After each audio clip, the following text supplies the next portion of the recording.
오늘 우리 K증시는 간밤 뉴욕 증시 하락을 그대로 이어받았는데요. 그나마 오늘 새벽에 엔비디아의 감동적인 실적 발표에 힘입어서 반도체 관련주들이 급등하면서 코스피 지수를 방어해줬던 건 다행이었습니다. 대신에 코스닥은 에코프로가 오늘 또 3.5% 급락하면서 지수 전체를 끌어내렸습니다.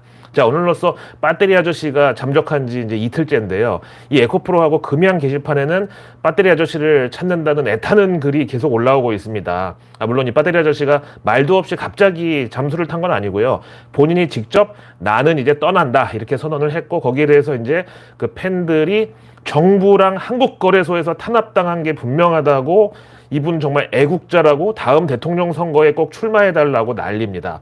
근데 또 좀 특이점은 당장 지난주에 그 사표 냈을 때만 해도 계속 뭐 우리 회사, 뭐 우리 회장님 이렇게 부르던 그 본인의 전 직장 금양에 대해서도 이번에는 본인 편 안 들어줬다고, 내가 그동안 시총을 얼마를 올려줬는데 뒷방 맞았다는 식으로 또 공격을 했습니다.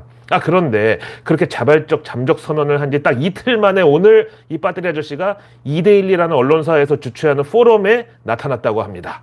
뭐 강연료를 얼마 받았는지까지 모르겠지만 하여튼 활동을 안 해도 계속 책 인쇄하고 온라인 강의 수입은 계속 통장에 와서 꽂히니까, 그러니까 제발 좀 쓸데없는 걱정 좀 하지 마시고요. 또 지금 이제 유튜브에 이 배터리 아저씨 영상 뜨는 거는 이틀 전 은퇴 선언한 그 이전에 촬영한 걸 텐데, 이러다가 어느 날 갑자기 또 등장을 해도 하나도 이상할 게 없으니까 제발 좀 이제 돈 벌러 온 사람한테 애국자니 뭐니 좀 그런 소리 좀 하지 마세요. 본인도 부담스러우니까 지금 잠수 탄 거 아니야. 자, 여전히 미국의 부채 한도 협상은 타결이 안 되고 있는 와중에 오늘 새벽 미국에서 서프라이즈가 하나 터졌습니다. 바로 엔비디아의 실적. 일단 수치상으로는 매출이 71억 9,800만 달러 찍혀가지고 예상치 65억 2천만 달러를 멀찌감치 따돌리는 그런 실적 호조였고요. 주당 순이익도 1달러 2센트 나와가지고 전망치 92센트를 가볍게 뛰어넘었습니다. 여기까지도 이제 흠잡을 데 없는 실적인데, 또 여기 달리는 말에다가 채찍을 가한 게 바로 가이던스, 그러니까 향후 실적 전망이 또 대박이었는데 2분기 매출 전망이 110억 달러, 작년 대비 무려 50% 증가입니다. 거기다가 매출 대비 총이익률이 68.6%로 제시가 됐습니다. 여기서 이제 완전히 월가가 감동의 도가니로 빠져들었는데, 그래서 이제 새벽에 미국 증시 마감 후에 엔비디아 실적 나왔으니까 곧바로 시간 외 거래 애프터마켓에서 25% 주가가 순간 급등을 했습니다. 거기다가 이 실적 컨퍼런스 콜에서 젠슨 황 CEO가 직접 현재의 컴퓨팅 산업은 가속화 그리고 생성형 AI라는 두 가지 분야의 동시 전환을 지나고 있다고, 그러면서 엔비디아가 현재 생산하고 있는 H100, 그레이스 CPU, 그레이스 하퍼, 엔비링크, 퀀텀 400 이런 제품들이 이 가속화 그리고 생성형 AI 분야에서 최고 사양 제품으로 손꼽히고 있다. 그렇게 또 수요의 급증에 대응하기 위해서 우리 엔비디아도 생산을 파격적으로 늘리고 있다고 이렇게 자신감을 또 표명했습니다. 이 소식에 오늘 우리 AI 인공지능 관련주들은 물론이고 삼성전자, SK하이닉스까지 반도체주들 다 올랐습니다. 진짜 그 시총 75조짜리 헤비급인 SK하이닉스가 6% 급등하는 장관을 제가 오늘 목격했는데, 이게 그러니까 거의 이제 사람으로 치면은 몸무게 120kg짜리 사람이 높이 뛰기로 한 3m를 뛴 거야. 장대도 없이. 런하 반갑습니다. 이제 이번 주가 지나면 다음 주에는 5말 6초로 새로운 한 달이 시작되는데, 그와 동시에 미국의 디폴트 데드라인 그 X데이트도 또 임박을 하게 됩니다. 일단 뭐 그 X데이트가 6월 1일로 돼 있긴 한데, 그렇다고 곧바로 그날 당장 디폴트가 나지는 않을 것으로, 어쨌든 미국 재무부가 정부 부처 간 채무 정도는 일정 기간 연기를 하는 식으로 재정을 확보해가지고 대외 채무 상환에 총력을 기울인다고 합니다. 그런데 지금 워싱턴도 거의 그 타이슨과 파퀴아오의 타이틀 매치처럼 지금 바이든 대통령하고 케빈 맥카티 하원 의장이 강대강으로 대치하고 있습니다. 사실 지금까지는 서로 이제 좀 매너 좋게 이렇게 덕담 주고 받으면서 서로 존중하면서 협상도 잘해보자 이런 식으로 이제 언론에 나왔다면은, 이제 슬슬 약간 뒷담화 비슷하게 해가지고 상호 비난이 불붙고 있습니다. 먼저 케빈 맥카티는 사실 자기네 공화당은 조기에 안정적으로 부채 한도를 상향할 계획이었는데 올해 2월부터 바이든이 자꾸 만남을 회피하면서 협상 자체를 코너로 몰아붙였다고 이렇게 협상장 밖에서 바이든을 탓했습니다. 그러면서 지난 코로나 팬데믹 때 하도 방만하게 미국 정부 재원을 많이 갖다 쓰고 돈을 풀어가지고 이제 코로나도 끝났으니까 그걸 다시 되돌려 놓자는데 왜 바이든이 여기 동의를 안 하냐.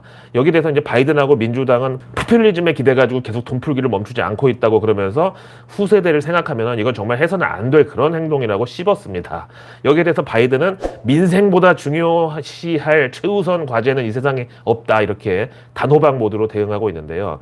사실 참 이게 뭐 닭이 먼저냐 계란이 먼저냐 거의 이런 격으로 지금 민주당 전통 지지층이 주로 살고 있는 캘리포니아주는 정부 보조금이 없으면 거의 지역 경제가 망가질 우려가 있을 정도로 풍전등화의 상황이라고 합니다. 이게 뭐냐면은 특히 지금 LA하고 샌프란시스코 이쪽에 상업용 부동산에 대한 경고음이 매일 커지고 있는데 지난 실리콘밸리 은행 다음 이제 중소 지역은행들 유동성 위기가 바로 이 상업용 부동산 침체와 연결돼 있다는 그런 지적도 많았죠. 근데 현재 캘리포니아 주지사의 경우는 게빈 뉴섬이라는 민주당 차기 대선 후보로까지 거론되는 진짜 거물인데요. 워낙 이 양반의 영향력이 커가지고 최근에 좀 비상식적인 법안도 또 밀어붙여가지고 지금 민주당 전통 지지층을 챙기고 있다고 해요. 그게 뭐냐면은 주로 이 캘리포니아 지역에서 흑인들이 이제 폭동이나 약탈 같은 게 이제 많이 일어나는데 여기에 대해서 절도죄로 기소되는 데 있어서 그 기준을 바로 한 달 전에 $1,000로 상향을 했어요. 이게 무슨 소리냐면은 $1,000가 이제 우리 한국 돈으로 132만 원 정도 됐는데 그 금액 미만의 루팅 그러니까 그 도둑질에 대해서는 사실상 법적 처벌을 면제한다는 이걸 진짜로 통과를 시킨 거예요.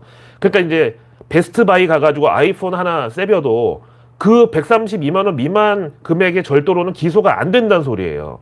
근데 이제 NRF라고 하는 전미 소매 판매 협회에 따르면은 미국에서 이제 편의점이나 상점 같은 데서 개인이 절도를 해가지고 일어나는 피해 금액이 연간 300억 달러래. 우리 돈으로 40조 원에 이른다고 해요. 그런데 이런 개인 절도 상위 10대 도시 중에 1위가 LA고요. 나머지 2개 포함해서 절도 범죄 도시 탑3가 다 캘리포니아에 있는데 캘리포니아 정부에서 이런 정책을 입안했다는 게 기가 막힐 노릇이라고 입장을 밝힌 겁니다. 물론 이제 뭐 흑인이라고 해가지고 그냥 어린 학생이 마트에서 껌 하나 훔쳤는데 기존에 있었던 절도권까지 다 뒤집어 씌워가지고 중형 때리는 그런 걸 막기 위한 거라는 뭐 시각도 있지만 이것 때문에 지금 캘리포니아에서 장사 못 해먹겠다고 가게를 내놓는 사람들이 엄청 많대요. 그러니까 이제 지금 LA 중심가의 빈 점포가 날로 늘어나고 있는데 그럼 또 LA 상업용 부동산이 지금 침체가 시작되면은 이게 지역 경제의 보통 큰 문제가 아니라는 거죠. 아니 뭐 상업용 부동산이 꼭 뭐 큰 빌딩 뭐 건물주 이런 거 아니더라도 상가나 점포 임대 놓고 그 임대 수입으로 생활하는 뭐 중년 부부 이런 분들도 있을 거 아니에요. 그럼 이렇게 미국 서부 지역 전체가 부동산 침체 일어나가지고 융자 못 내고 은행에서 차압 들어오고 그러는 과정에서 은행도 막 나자빠지는데 나오고 또 뱅크런 터지고 이러면 결국 또 그때 가서 공적 자금 투입해야 될 거 아니에요. 이거야말로 정말 악순환이고 진짜 악성 포퓰리즘 아닌가요? 자, 오늘의 중국 소식. 이건 이제 중국 소식이자 뭐 이제 우리 K 배터리 2차 전지도 다 관련된 이슈인데요. 리튬이라고 전기차 배터리 원가의 40%를 차지하는 광물이 있어요. 하도 저보고 공부 좀 하라고 그래가지고 저도 공부했는데 그리고 이제 이 배터리가 가지는 어떤 의미가 친환경 에너지원으로서의 대표성까지 갖고 있는데 지금은 이제 전기차만 들어가지만 앞으로는 뭐 오토바이부터 하늘을 나는 에어택시 그리고 항공기 전투기까지 전부 이제 배터리로 연료가 대체될 그 미래를 대비하는 차원에서 이 리튬의 별명은 하얀 석유라고 이제 붙어 있어요. 근데 중국이 전 세계를 돌아다니면서 리튬 광산을 아주 그냥 아도를 치고 있다고 월스트리트 저널이 보도했습니다. 에너지 정보 업체 라이트스테드는 중국 기업들이 최근 2년간 6조 원 정도의 자금을 투입해가지고 전 세계 리튬 광산 20개를 사들였다는 자료를 공개하면서 이대로 가면은 2025년에, 그러니까 2년 뒤죠. 전 세계 리튬 생산의 3분의 1이 중국 기업의 소유가 된다는 전망도 내놓았습니다. 월스트리트 저널에 따르면은 하필 이 리튬 광산이 위치한 그 나라들이 약간 반미 내지는 미국하고 좀 관계가 좀 어색한 소원한 국가들이 대부분이라서 요걸 이제 중국이 이제 자기네 편으로 끌어들이는 외교 수단까지 총동원하고 있다는데요. 거기다가 이제 노동자들의 인권하고 환경 의식이 발달한 선진국에서는 이 리튬 산업 육성이 쉽지가 않다는 것도 또 지적을 하는데 뭐 결국은 다 돈이죠. 비용이 많이 들어가는 거죠. 그러면서 현재는 리튬 생산량 1위 국가가 호주, 여기가 이제 전 세계 48% 차지하고 있다는데, 만약에 수산화 리튬 정제 공장을 지으려면은 호주가 중국보다 비용이 2.5배 더 높게 들어간대요. 그런가 하면은 미국도 사실 지난 90년대 중반까지만 해도 리튬 생산 공장이 막 여기저기 있었는데, 이게 이제 환경 오염 이슈 때문에 거의 다 사라졌다고 합니다. 참 진짜 이거 우리 K배터리 2차전지 기업들의 포지셔닝은 이제 어떻게 가야 되는 거죠, 그럼? 전기차 주요 그 수출 고객은 미국인데, 또 그 전기차에 들어가는 배터리 생산 40%를 차지하는 리튬은 또 중국이 장악한다고 그러면은, 이거 이러다 잘못하면은 중간에서 양방으로 터지는 거고, 반대로 전략을 또 우리가 잘 세우면은 우리가 가운데서 양쪽에 다 갑배 위치로 올라갈 수 있는 그런 거 아닌가요?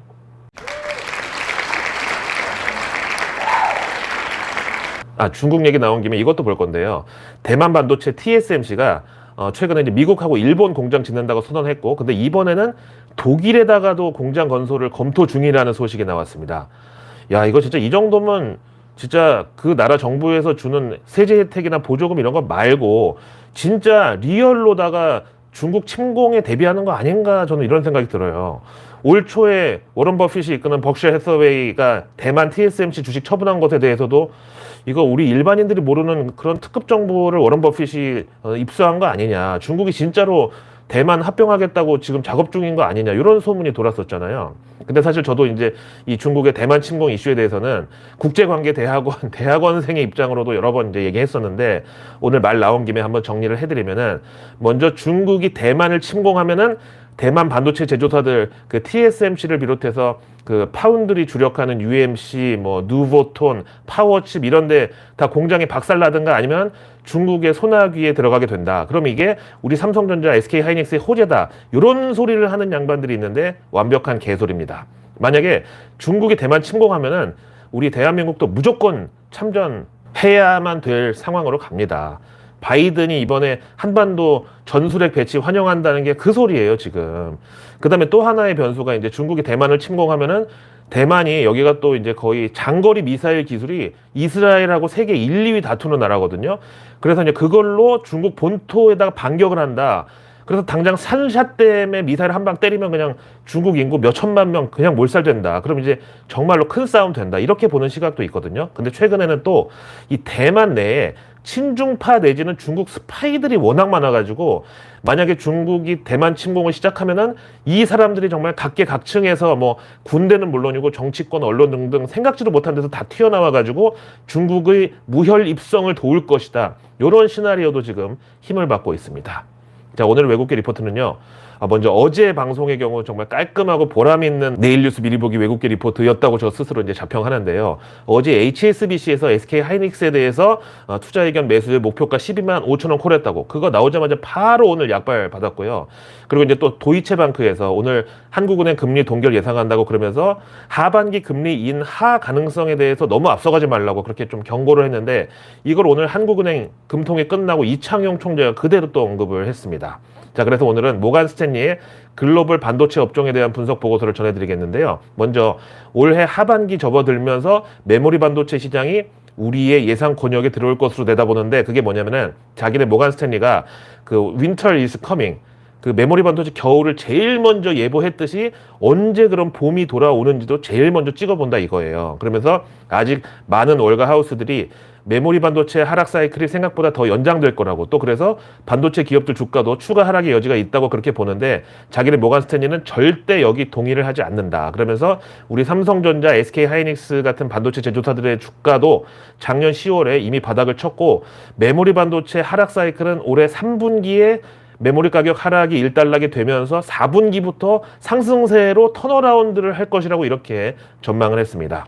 그럼 이제 보통 주가가 실물 경제를 6개월 정도 이렇게 선행한다는 이론에 따르자면은 이미 지금부터 메모리 반도체들 주가는 상승세에 접어들었다고 볼 수 있다는 뜻이죠.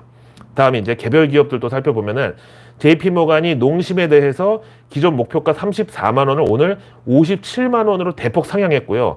투자 의견도 기존 중립에서 오늘 비중 확대로 업그레이드 했습니다.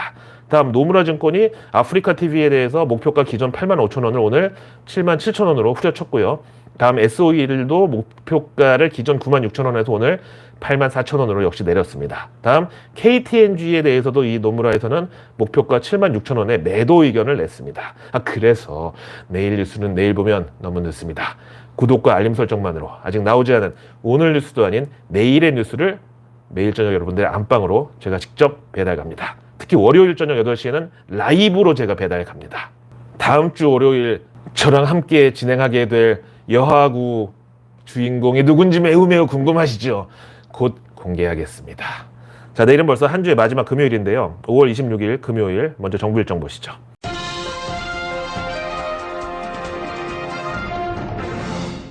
일단 내일 국가첨단전략산업위원회가 범부처 차원에서 개최됩니다. 첨단 전략산업에 당연히 이제 배터리 들어간다고 보고요. 중국이 이제 앞에 말씀드린 대로 외교랑 자금 지원까지 총동원해가지고 지금 리튬 광산 확보에 나서고 있는 이런 와중에 우리 정부도 역시 비슷한 차원의 지원이 필요해 보입니다. 다음 내일 산업부가 한국과 독일 간 에너지데이 컨퍼런스를 여는데요. 아시다시피 독일은 완전히 탈원전을 했고요. 여기는 이제 신재생 에너지로 풍력하고 태양광에 지금 몰빵하고 있습니다. 다음 내일 산업부 보도자료가 첨단 산업 전력 공급 방안 마련 본격 착수, 이게 제목인데요. 이제 여름철이 서서히 다가오는데 뭐 이미 지금도 낮에는 에어컨 안 키고는 좀 힘들죠. 거기다가 올 여름에 최악의 폭염도 지금 예보가 돼 있는 상황이고, 근데 지금 첨단 산업에 들어가는 전력이 부족해진다면 또 그거야말로 국가적 비상사태가 아닐 수 없습니다. 이게 이제 내일 뉴스 타기 제일 좋은 주제라고 보고, 증시에서는 스마트 그리드, ESS 요 테마가 해당되죠. 다음 내일 증시 일정은 LG에너지솔루션이 임시이사회를 내일 잡아놨는데, 안건은 현대차 그룹하고 합작해가지고 미국 내 배터리 공장에 투자하는 이겁니다. 아마 무난하게 통과가 예상되고 있고요. 다음 우리은행이 내일 은행장 최종 후보 선정이 있는데요. 이거는 이제 개별 이슈라기보다는 전 정권하고 우리은행장 어떤 유착 관계에 대해서 요즘 저격하는 그런 목소리가 조금씩 늘어나고 있거든요. 그래서 만약에 이번에 지금 정부의 친화적인 은행장이 당선이 된다고 하면은 전 은행장에 그런 것까지 좀 까발릴 우려가 있다고 지금 그런 얘기가 우리은행 내 외부에서 막 나오고 있어요. 참고하시고요. 다음 내일 휴비츠가 치과용 의료기기를 내일 공개한다고 하고, 그리고 내일 미국에서는 4월 내구재 주문 건수 나오고요. 또 중요한 게 내일 4월 개인 소비 지출하고 PCE 물가가 공개됩니다. 이제 당장 6월 14일 FOMC가 다음 FOMC인데 여기서 추가 금리 인상이 나올지 아직도 지금 불투명한 상태고요.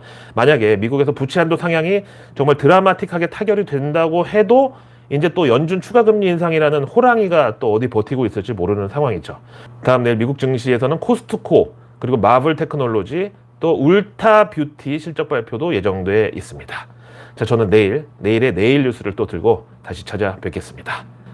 내일 정도에는 이제 다음 주 월요일 런던 고라니 뉴스 뺑소니 라이브 저랑 같이 공동 진행하실 여성분을 공개를 할 예정입니다. 많은 기대 바랍니다. 고맙습니다.